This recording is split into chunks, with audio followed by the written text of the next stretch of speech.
अभी महिला थाने ने 3 आरोपियों को काबू किया है एक रेप के केस में, जिसमें पूजा नाम की एक लेडी है और उसके साथ में एक अन्य आरोपी जो है मनोज कुमार। ये दोनों देह व्यापार का जो काम है उसमें इन्वॉल्व थे और काफ़ी टाइम से ये जो महिला है ये यहाँ पे 4-5 महीने से सिरसा में सेटल थी, खुद इन्वॉल्व थी इस तरह के काम में। इसने इस काम के अंदर जो नाबालिग लड़कियां हैं उनको टारगेट करके उनका मिसयूज़ करने की कोशिश की है और मिसयूज़ किया है बिल्कुल। इस संबंध में हमने मुकदमा दर्ज किया था और उस मुकदमे की जो इन्वेस्टिगेशन के दौरान SHO महिला पुलिस स्टेशन है, इन्होंने बहुत बढ़िया काम किया। उसमें उसकी संजीदगी को देखते हुए बालिका के साथ गहराई से काउंसलिंग करवाई गई, पूछताछ की गई और उसमें डिटेलिंग में जा कर के इन्होंने पता किया कि जो ये इंसिडेंट हुआ है, इस इंसिडेंट के पीछे कौन लोग हैं और क्या रीज़न है, किस तरह से बच्चे का मिसयूज़ किया गया है। तो उसके आधार पे जब डिटेलिंग इन्वेस्टिगेशन में हम लोग गए हैं, उसमें इस गिरोह का पता चला, इन लोगों का पता चला जिन्होंने ये एक्ट किया और उसके बेसिस पे हमने फिर जो FIR लॉज की और अदर जो प्रोसीडिंग्स थी वो कंप्लीट की हैं और इन्होंने बहुत त्वरित कार्रवाई करते हुए सभी आरोपी जो इसमें इन्वॉल्व थे उनको अरेस्ट करने में कामयाबी हासिल की है और आज सभी का रिमांड लेने के बाद जुडिशियल कस्टडी में इनको भेजा जा रहा है। सर कितने लोग पकड़े गए हैं इसमें? इसमें 2 जो गिरोह में शामिल थे, एक महिला और एक ये मनोज कुमार हैं, जिन्होंने शुरू में लड़की के साथ संपर्क किया और उसको पार्लर खुलवाने का लालच दे करके उसको बुलाया गया, उससे संपर्क में भी थे 2-3 महीने से।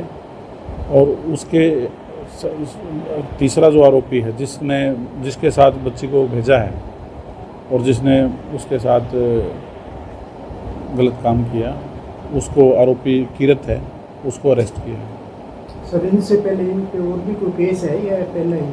अभी तक की जो पूछताछ में तो कोई केस के बारे में तो डिटेल नहीं आई है, लेकिन इतना ज़रूर है जो इससे पहले ये जो महिला आरोपी है ये हिसार में स्पा सेंटर पे कहीं पे काम वहाँ पे किया है इसने, तो उसके बारे में हम अपना जो अदर पुलिस स्टेशंस हैं या हमारा जो क्राइम रिकॉर्ड है उसके हिसाब से भी हम पता करेंगे। यदि और कोई केस होगा तो बाद में आपको बताया जाएगा। सर ये निशानदेही क्या की है, कहाँ गलत काम किया गया है इसके साथ? ये होटल में गए थे, कंफर्ट स्टे होटल है बरनाला रोड पे, वहाँ का इंसिडेंट है। तो सर होटल संचालक के खिलाफ भी कार्रवाई की जाएगी? अभी नाबालिग लड़की के साथ जिस तरह से ही आप अभी वो देखने वाली बात है कि वहाँ पे होटल में ये किस तरह से वहाँ पे CCTV फुटेज वगैरह, एक्ट एंड कंडक्ट, जो सारी चीज़ें, यदि किसी की कोई एक्टिव इन्वॉल्वमेंट होगी या कोई किसी तरह का असिस्टेंस होगा तो उस पर ज़रूर कार्रवाई की जाएगी। वो इन्वेस्टिगेशन का पार्ट है, हम उसको देख रहे हैं। सर प्राइमरी इंफॉर्मेशन में क्या पता लग पाया, क्या सिर्फ एक ही ये बालिका इनके साथ टच में थी या अन्य बालिकाओं को भी ये अपने चुंगन में फंसाने की कोशिश में थे? अभी ये इन्वेस्टिगेशन में आया कि 3-4 महीने के अंदर ही ये यहाँ पे सेटल हुई है, पिछले 4-5 महीने में सेटल हुई है यहाँ पे, तो उससे पहले ये खुद इन्वॉल्व थी। लेकिन जो अभी जैसे ये इस लाइन में आगे बढ़ रही थी, जिसमें नाबालिग बच्चों से संपर्क करके उनको किसी तरह का लालच या मतलब मिसयूज़ करने वाला जो मामला सामने आया, तो जब इसकी काउंसलिंग की गई, बच्ची से अलग से पूछताछ की गई, बच्ची की फैमिली वाले जो लोग हैं उनसे माँ बाप से संपर्क करके उनको बुलाया गया, उनको कॉन्फिडेंस में लेकर के बातचीत की गई, तो उसमें ये सामने चीज़ें आई है कि भी ये बच्ची को इस तरह से इन्होंने लालच दे करके और मतलब मिसयूज़ करने के लिए संपर्क किया गया था। इसके अलावा कोई और ऐसा मामला अभी तक नहीं आया है। ये यदि शुरुआत के ही दौर में इनको पकड़ा गया है, अभी इन पर कार्रवाई नहीं होती, हो सकता था भविष्य में किसी और को भी ये टारगेट कर सकते थे। महिला के साथ जो आरोपी पकड़ा गया है उसका आपस में क्या रिलेशन है?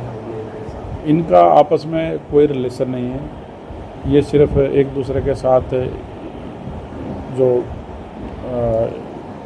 इसी तरह का जो कारोबार जो ये कर रहे हैं देह व्यापार का, उसी में ये इन्वॉल्व एक्टिवली ना कोई रिलेटिव है आपस में, ना किसी तरह का कोई पुरानी जानकारी है। महिला कहाँ की रहने वाली? महिला अभी तो यहाँ पे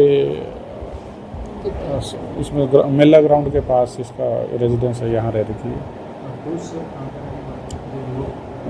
दो एक्यूज्ड हैं, तो एक राजपुरा सानी नाथुसरा जो हमारा थाना है उसके एरिया का है, और एक जोड़नाड़ी गांव है वहाँ का है। अभी की क्या कार्रवाई सर उन्होंने? अभी हम इनको जुडिशियल में आज भेज रहे हैं, और आगे की कार्रवाई इन्वेस्टिगेशन अभी पेंडिंग है। जो भी अदर एविडेंसेस हैं वो हम बारीकी से एक बार देखेंगे। तो मैडम को मैंने डायरेक्शन दी है कि भी इसमें जितने भी डिटेल में इन्वेस्टिगेशन है वो की जाएगी। कोई पैसे में डील हुई थी तो होटल में लेके गया था? हाँ, 10,000 रुपये में लड़की को भेजा गया था, और जो अल्टीमेट बेनिफिशियरी थी वो ये पूजा नाम की जो महिला है यही थी।